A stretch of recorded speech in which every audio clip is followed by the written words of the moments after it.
You're listening to the Doc Lounge podcast. This is a place for candid conversations with healthcare industry's top physicians, executives, and thought leaders. This podcast is made possible by Pacific Companies, your trusted advisor in physician recruitment.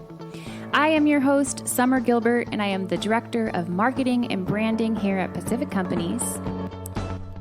My co-host today is our one and only Pacific Companies COO. I'm sure you guys are familiar with him by now, Mr. John Paulk. Today, John and I have the pleasure of talking to Dr. Laura Purdy. Dr. Purdy is a board-certified family medicine physician with many years of experience as a full-time med-peds hospitalist, as well as a chief of hospital services for an Army community hospital. Dr. Purdy is passionate about telemedicine, and so we're going to talk to her about her journey through medicine, and then also she's going to educate us on her expertise on telemedicine. We're excited to have such an inspiring woman on our podcast, so let's get started. Well, first of all, John and I are very happy to have you on the podcast, so thank you so much, Dr. Purdy, for taking your time and joining us today. Thank you for having me. I'm very excited to get to spend some time with you all. Awesome. So I saw that you have self-proclaimed evangelist for telemedicine. Is that accurate? Is it accurate that I'm a self-proclaimed evangelist? Yes. But I think it's also accurate that I am one, because that's all I talk about all day, every day, from the time I wake up to the time I go to sleep. I talk about it in every audience that I can, to the extent that I can, because if we don't talk about it, then we're never going to enact the change that the industry needs. So I'd say yes. How long have you been doing it, and how did you first get interested in doing telemedicine? Sure. The first time I ever did telemedicine was in 2014, when I was in the Army and I was working with the 91st Civil Affairs, and my medics were deployed to Africa. And the first time I ever did telemedicine was we had a soldier out there who had a ruptured appendix in the middle of Uganda. And the medics frantically called me and said, here's what's going on. You know, we kind of video, did the FaceTime. And I said, you guys have got to get him to the hospital. I don't care where you are. And the soldier ended up having an appendectomy in Uganda. And so that was the first time that I really saw how useful, and in this instance, even life-saving, virtual remote care can be. And from there, it's just continued on from there. And was this all through phone? There was no video? Sure, there was definitely video, because iMessage works anywhere where you have, Wi-Fi. And so if you can use iMessage, then you can FaceTime. And so, yeah, we really did have video capability. So great. That's a fascinating story. What ended up happening with respect to the soldier that had the acute appendicitis? Is that right? Yeah, well, so I'll riff on his story just a little bit, because sometimes it's crazy to envision what it's like receiving healthcare in other countries, especially third world countries. But he went to the emergency department, obviously got some sedation and some pain medicine in preparation for emergency surgery. But he would tell the story that he remembers being wheeled down the hall, and he would see that the hall was lined with shoes, because people take their shoes off, because in Uganda, there's culturally where you take shoes off. So inside the hospital, there was shoes that people had taken off lining the floor of the hallways of the hospital. And then there was an American flight surgeon who was with the Air Force that was physically present. The Ugandan surgeon said, you're not credentialed to practice here, so you can't be in our operating room. So they kicked out the American flight surgeon, and they did the surgery. It was fine. He recovered well. He did get a suture infection when he made it back to the States. So I treated him for a little wound infection. But beyond that, he did well, went back to service, and continued on his duty appropriately. Wow. And so what happened thereafter that it really sort of launched your efforts into telemedicine? That was when I realized that I have capacity to do good without being confined to that in-person encounter. I had no idea that this was a thing that was being done in the real world. And at that time, 2014, they may not have had more than Teladoc and Amwell, some of the big box urgent care telemedicine companies. I don't think that the industry had even evolved. But in 2016, I was introduced, so that was 2 short years later, I was introduced to MD Live, which was my first telemedicine job. And it took only a few weeks to realize that it could be, not only could it be a viable career option for me to totally replace what I was doing in brick and mortar, but that we really had a good substrate or a good baseline to really be able to build an entirely new industry on it and redefine not only the way we practice medicine, but also the way we define relationships between doctors and patients. Because that's the intersection of the law and the practice of medicine, is making sure that we abide by how the states say what we have to do to make a doctor-patient relationship. But that was the springboard, certainly. Okay. So the first question I had was a little bit off tangential, is should a patient or a physician who's new to this, or anybody else for that matter, have concerns about the privacy and the security of that telemedicine exchange? My answer to that is we should have the same security that we have when we do things like emails, Zooms, banking transactions, online purchases, anything that you do online. You should have that same level of concern for privacy that you do for telemedicine. Okay.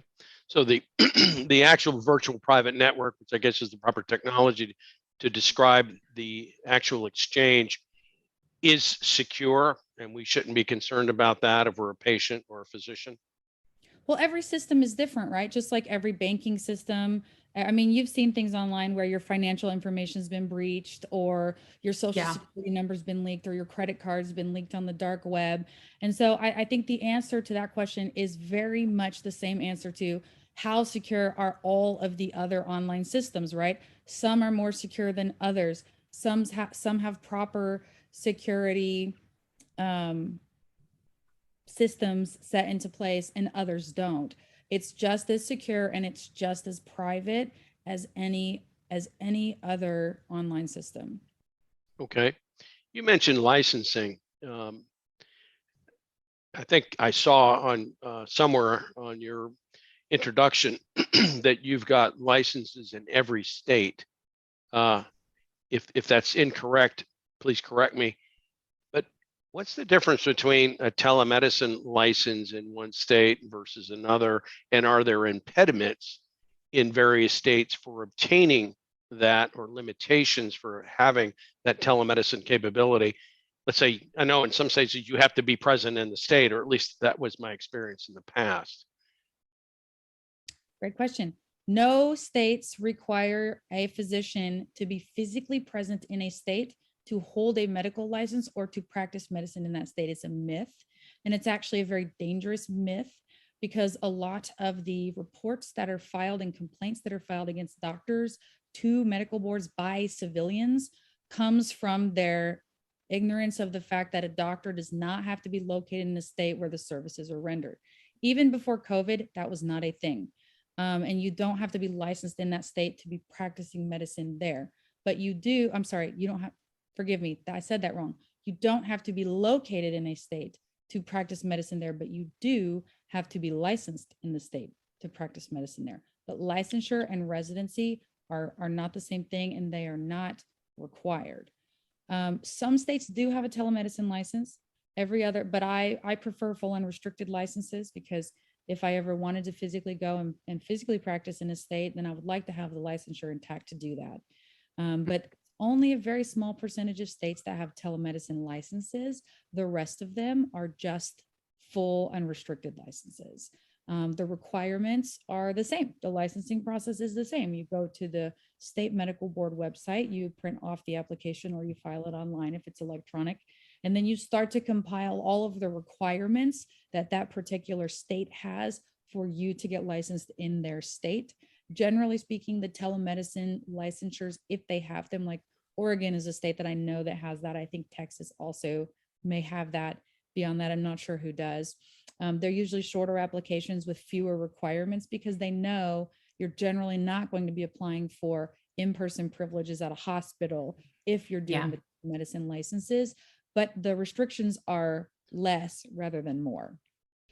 Yeah, John, and you can comment on this, kind of expand on this, but we do have a locum tenens department here, and I'm noticing more and more, I mean, it's weekly, we're getting telemedicine assignments just all the time, almost every day.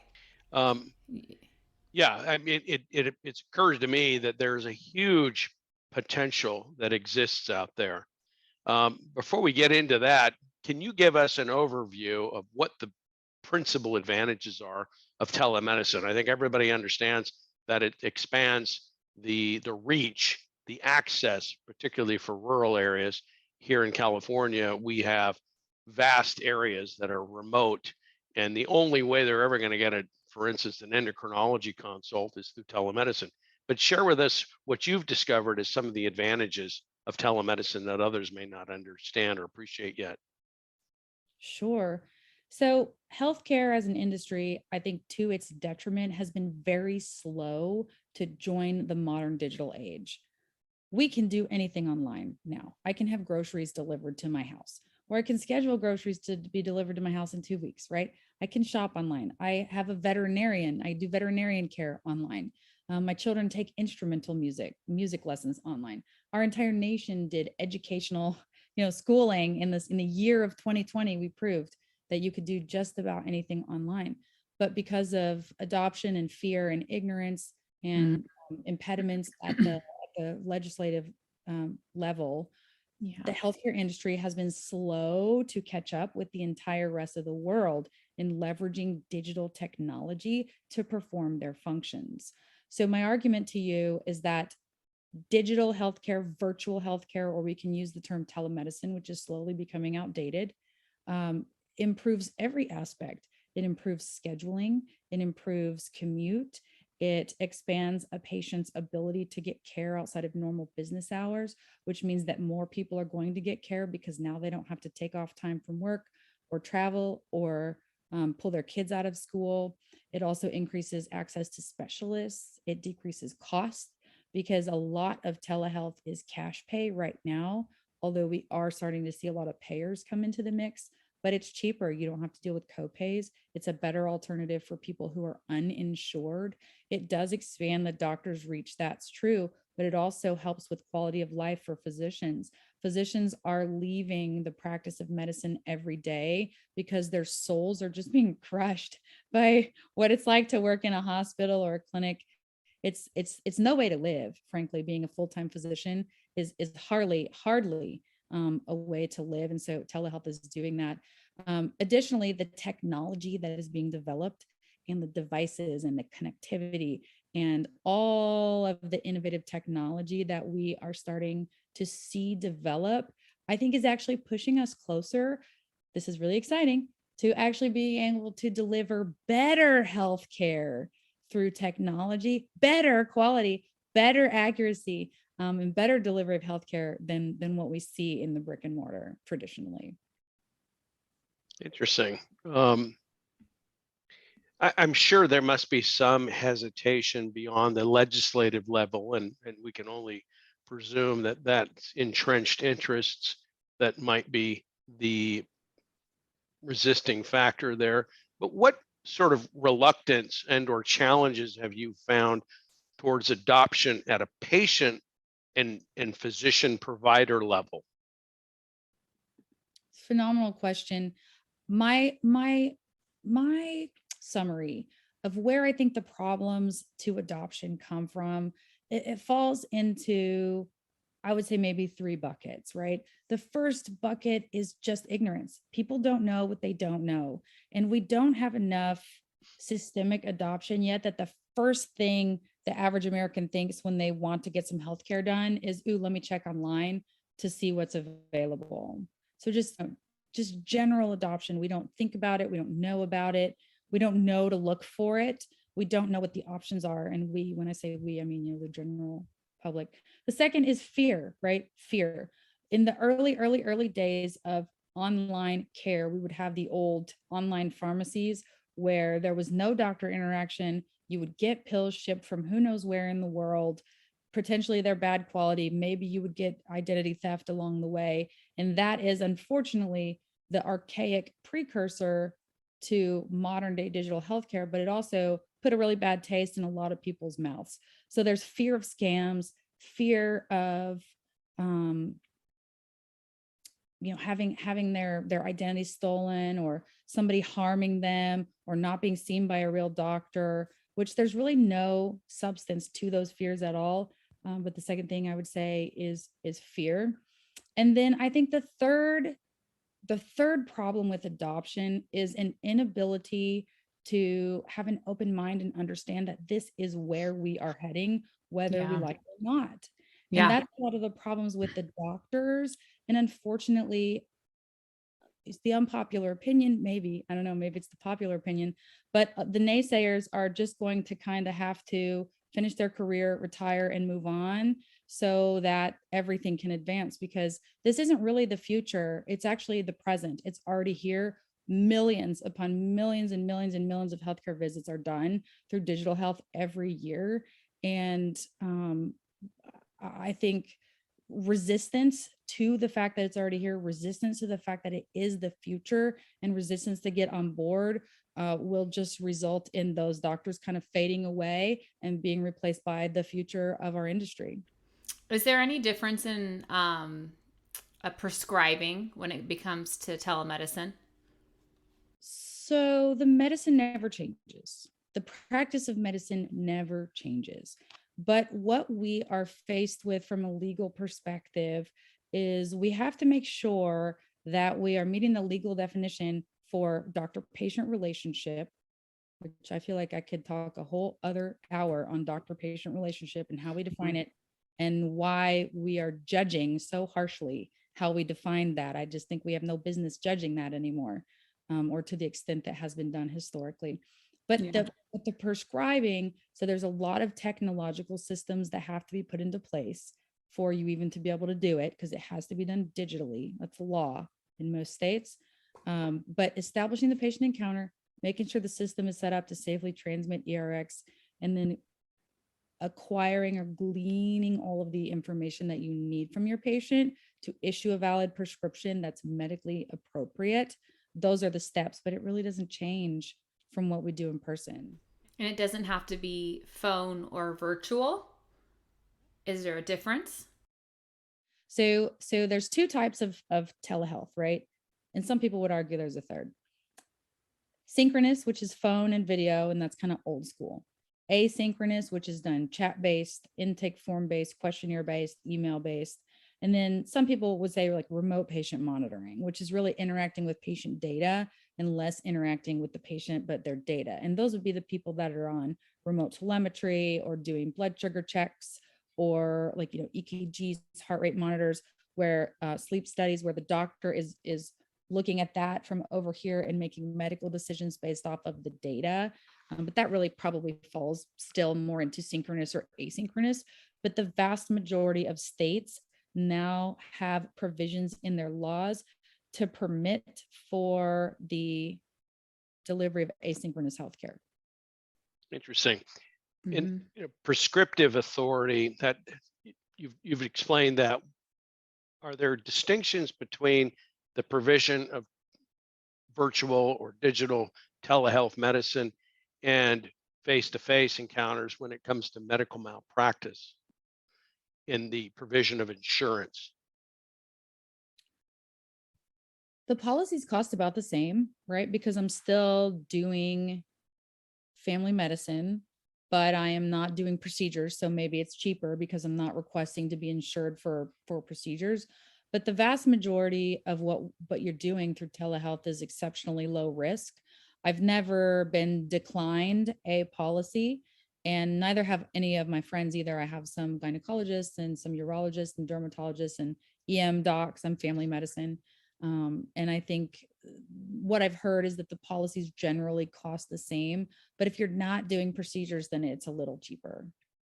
then I would presume, because it's, shall we say, accurately, I hope, uh, predominantly outpatient, if not almost, well, maybe not in every instance.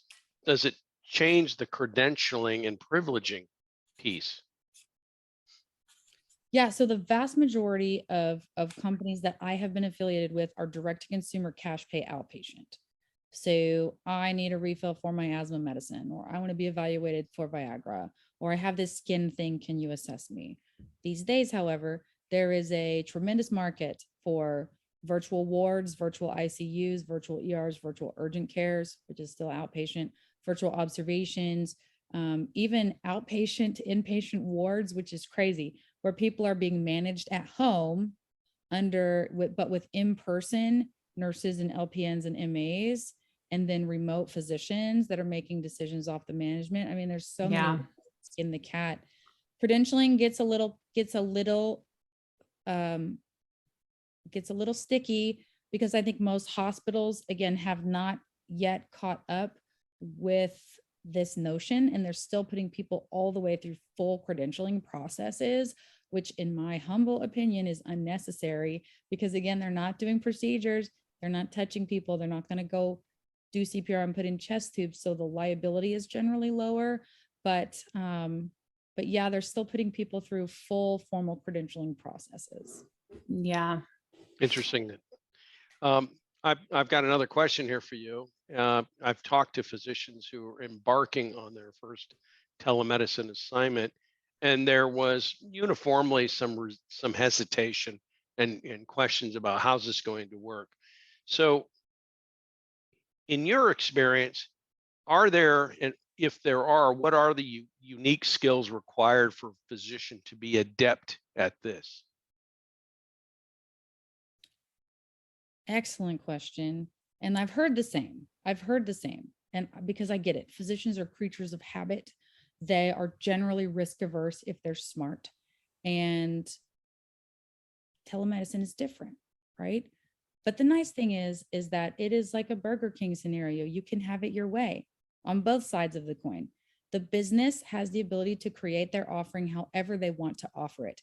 And the physician is a consumer of the product as well, because they're using the platform, they're beholden to the policies. And so I consider the physician to be an internal stakeholder of whatever company they're going to be affiliated with. So what I tell doctors is, just because you don't have one good experience, don't let that be your only experience. I've worked for probably 75 to 100 companies, either directly worked for them, consulted for them, helped design them, been on their management team. You know, in some capacity, I've worked for that many companies. And there are just as many offerings out there as there are people and working styles. The type of personality traits that you have to have is, you have to be technologically savvy. If you're not good with tech, it's not going to work, because these companies thrive off of tech devices, tech systems, and you have to be a fast typer. You have to be able to use multiple devices. You have to be able to think in technology terms. The second thing is that you have to be flexible and adaptable. By and large, this is a innovative startup industry. It hasn't been around long enough for this to be a cemented in, well held in, well baked in institution. They're all startups, and they're all doing well, and they're all well funded, but expect things to change. Some businesses grow faster than others. Some bring in revenue and patients faster than others, and some succeed well. So expect a lot of change, expect a lot of innovation and turnover. And if you are not someone who can use technology and handle the fast-paced change of the tech startup world, then it may not be for you right now. So that makes sense. Thank you for that. That was very insightful. Where do you see room for improvement in the current offerings for telemedicine? That's a big question as well. I don't think that there's a few populations that I think we're still underserving. And I think the reason why is because technology is the barrier. Doctors know how to take care of patients. Patients know how to relate to doctors, but the technology is the missing piece, right? Pediatrics, we still have some work to go with pediatrics, because as they teach us in school, the child really can't tell you all the time what they're feeling. So you have to use your exam skills and your equipment to help you arrive at the data. And so that's where these smart connected devices come in to help us do a better job. Rural patients where bandwidth is an issue, or maybe they're just not sophisticated enough to understand how to use technology. We have to figure out how to get to them and how to help them and how to access them where they are with the technology that they have. And the third is the aging population, right? The Medicare, Medicaid, lots of comorbidities, very sick, definitely not technologically savvy. But the sickest Americans are the ones that we're not doing the best job of providing services to them yet. And so I would say those are the three areas in which I could see we have a lot of room to grow, and we need to see more development and more innovation in the technology to be able to reach those people. Yeah, of course, aside from the procedurally oriented type of care, where that would be, I imagine, difficult. In my conversations with physicians that were providing neurological consultations with patients, they had a LVN, for instance, in the room instructing the patient as to what to do. Is that fairly common in your experience? Tell me a little bit more. Tell me a little bit more about what you've seen there. Well, what we've seen there is that there's sort of a, I don't know, like a patient coach, if you will, that is helping facilitate the specific instruction. We're talking about neurology, so it's more physical movement disorder kind of things, where the physician on their end may not be quite as adept at communicating what they want the patient to do. So they've got an LVN or an MA in there saying, okay, well, why don't you try this and raise your arm this way, or those kinds of things.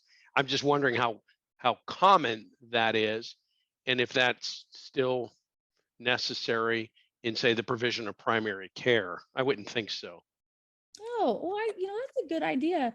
And so I have not run into that specific use case yet, but I have seen lots of instances where the MAs or the LPNs or even RNs might be on site with the patient and either collecting vitals or conducting assessment, physical exam, and then relaying that information in real time back to the physician.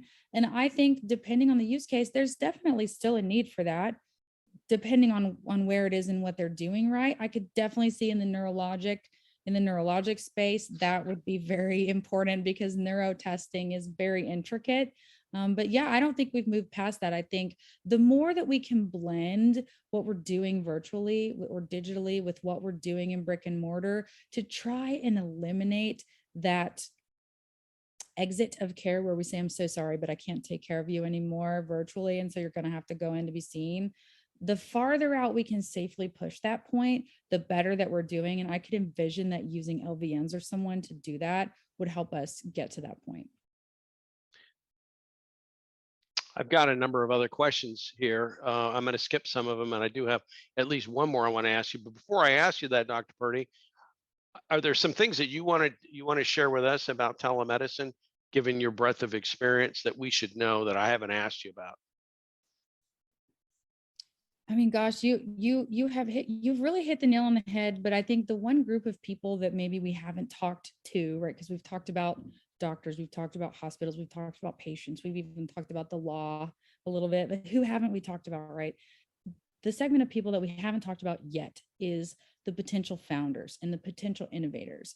And I say the young and up and comers, because usually they're younger and usually they're up and coming. The people who have brilliant ideas about how to launch the next big thing that's going to disrupt the industry of whatever and turn it on its head.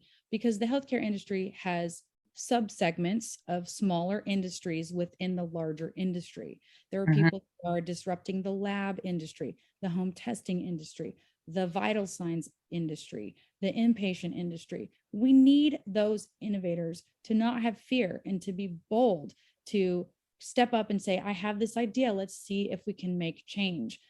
Those are the people that I want to talk to. And those are the people that I look to get a hold of, because those ideas need to be brought into life and pulled into existence. The industry is actually driven by innovators and founders, and not by insurance companies and health systems like the public would perceive it to be. those institutions don't drive change. They maintain status quo and begrudgingly adopt to change as the industry pulls the rug out from underneath them and changes. And so I think those are the people that we really need to capture to move this forward. As a successful as a successful recruiting firm, both permanent and locum tenens, Pacific Company's been approached on a number of occasions about partnering with some emerging telemedicine, virtual medicine. I'm going to ask you to tell me what the current nomenclature is so I get it right going forward. But we've been approached by some of these organizations, and in my estimation, there seems to be a bit of a disconnect with how to land on the proper reimbursement model to make it work, to make it sustainable, because they're all coming to us to say, we need you to help us staff this. And so there's a bit of a disconnect with what they want and what we can provide. Not that we don't have any difficulty, that we don't certainly have any difficulty finding applicants, but we don't do it for free. And so again, I'm just wondering if there's a sort of preferred model that you've seen, because again, you're talking about cash and then there's a reimbursement component. And anyway, it seems like it's still emerging in that regard. Thoughts? Oh, that's a can of worms. So nowhere to the extent of you, with the caveat, but staffing is one of my specialties because I've created networks for companies like MD Live and Hims and Hers. And so that's what I did, for 3 years. And now the company that I work with, Open Loop, is kind of like full stack telemedicine, but there is a segment of recruitment that happens there. Nowhere to the extent of what you would be doing. Telemedicine physicians are like slippery little squirrels. They really are. And I don't know how else to describe them. They are like slippery little squirrels. And the reason why is because the more licenses you get, the more money you're able to make. Here's the catch-22. I'm going to tell you what the rock and the hard place is, right? The rock is that companies cannot hemorrhage out all of their cash on doctors, but they all want 50 state licensed physicians because it's easier for them to hire less physicians with more licenses because that's less personalities to manage. And that's just less slippery squirrels to hold on to, because that's what telemedicine physicians are. I love them, but that's what it is. That's the rock, right? But the hard place is that the more licenses a doctor has, the more they can make. And the harder it is for you or anyone to keep them happy.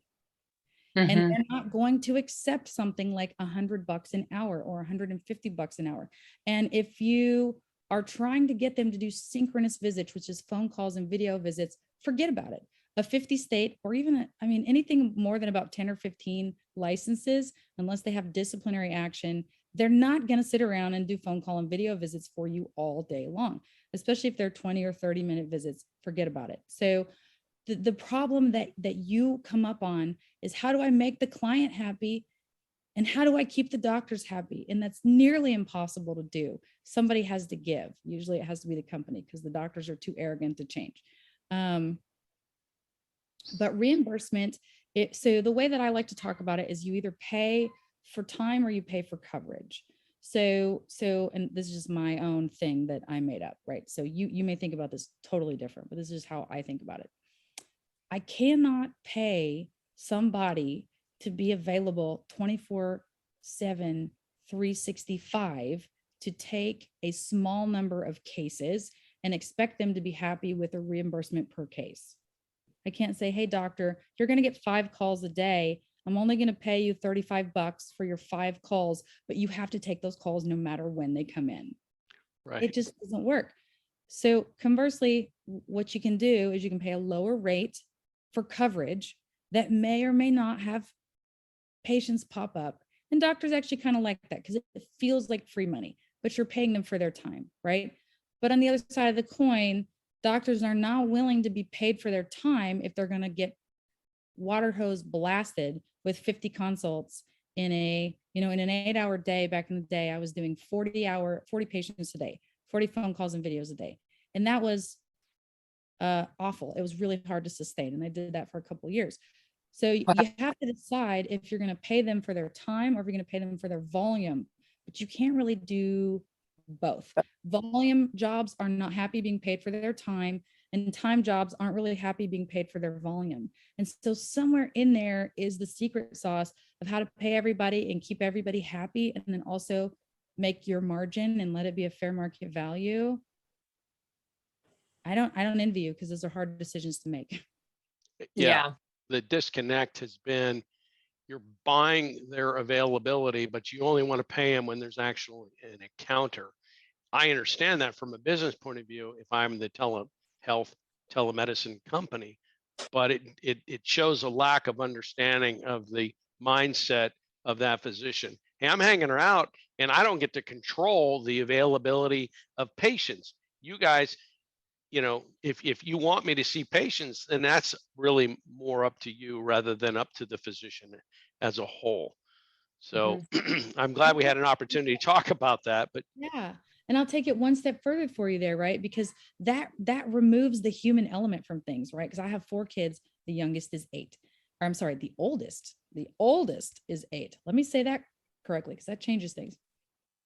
If I am signing up to do a availability gig, right? I am 100% certain that the moment my one patient in a 6-hour time period comes in will be when every one of them is screaming and hollering and throwing a fit, and is the absolute worst time ever for me to take a call, right? But I can't hire a babysitter to sit there for 12 hours in case a patient comes in, right? Because then I'm actually losing money on the job. And if they have, a 30-minute or a 1-hour SLA, which is, a service level agreement, how quickly they want their cases to be turned around, I can say, okay, well, I can't really control when my children stop screaming, but I'll get it as soon as they do. And I don't think you want your patients to have that experience. So when you throw in that element of like human life, and how do we fit this into the fact that a lot of people are work from home, and we have lives and families and people and humans and things to consider, it's a very complex problem set you're trying to solve. and I think there's a lot of room for improvement in the current model. And to your point, there's going to need to be some flexibility. I have one last question to ask, and that is, what do you wish you knew that you didn't know before you started the telemedicine, telehealth? And again, here's your opportunity to tell me what is the proper terminology that we should now embrace, and I'll share it with the entire organization. Yeah. I like digital health. I'm starting to see, I go to all the big conferences. I don't like the word telemedicine as much anymore, because I think it's tied too closely to the word telephone.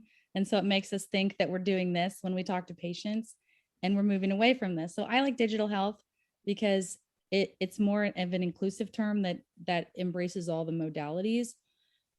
What I wish I had known that I did not know is that non-compete agreements are ridiculous, and that truly nobody really has the right to tell me or a doctor or any practitioner at all when, where, and why. Notice I didn't say how, because we do get to tell them how, but when, where, and why to practice medicine.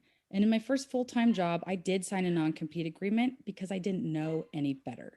And these days I don't do that anymore. And I've never had a company decline or reject me for saying, remove your non-compete clause. 100% of the time they say, okay. Now I will sign non-circumvention and like non-disclosure. I will sign all of those because I don't ever want to undermine anyone's business or circumvent what they're trying to do from a business perspective. But the notion that a company would try to own somebody's ability to practice medicine is ridiculous. And I wish companies would stop doing that because it's illegal in a lot of places. I think that is a violation of the corporate practice of medicine laws, which states that companies cannot exert undue influence over the practice of medicine. And so if you're a doctor out there listening to this and you have a non-compete agreement in your contract, get that thing removed immediately because it's totally inappropriate. We coincidentally had a guest who was an expert on non-competes, an attorney, and she commented a great deal about that. I think the only provision that I'm questioning is the violation of Stark. But that's sort of maybe for another conversation. But did she agree with me? Did she say they were ridiculous? Yeah, she basically said that you should not sign them if you don't have to. And as you know, some states, a non-compete is essentially unenforceable to begin with. Some states are a bit old school about that. I think that to your point, certain provisions do stand, like an NDA or a non-solicitation, but a non-compete, I mean, I used to advise physician group clients that, guys, you're just making it harder to attract an interested candidate because you're putting up this artificial impediment because you're focused on, your attorney is focused on the worst case scenario rather than really what your overall objective is, which is to attract a talented individual. Yes. Yeah. Agree. 100%. I agree with you. Summer, do you have anything final to say? This has been terrific, by the way, Dr. Purdy. Yeah. John, thank you so much for jumping in with these telemedicine questions. I know this is way up your alley. So I usually host and I kind of just let him take the reins on this one. John's been in the industry, I don't even want to say how many years because I don't want to turn my head to the gray him. hair. Decades. Yes. So I let him take the reins on this one. And John, some of those questions were spot on, right on. I learned so much from you, Dr. Purdy. Thank you so much for joining us. I'd love to do round 2, and maybe we could even get our other guest on that we talked to that's a contract attorney, and we can talk about, non-competes. And I love the fact that I wrote this down too. I love the fact that you're moving towards the digital health, not telehealth, digital health. I love that. But thank you so much for your time, and get back to your children, your crazy children. And look I didn't hear them the whole time. Are they locked up? Well, I can hear them quite a bit, actually. The dogs are almost the whole time. So if you can't hear it, that means we have great soundproofing. It's noisy out there. Well, again, you are an expert, and it's been a pleasure to speak with you and to learn about digital health, digital medicine. Yeah. Thank you. It's been a pleasure to be here. Have a great one. Sounds great. I'll talk to you soon. Have a great day. Thank you. Bye. Thank you to all our listeners. If you'd like to be notified when new episodes air, make sure to hit that subscribe button. And a big thank you to Pacific Companies. Without you guys, this podcast could not be possible. If you would like to be a guest, go to www.pacificcompanies.com. Thank you.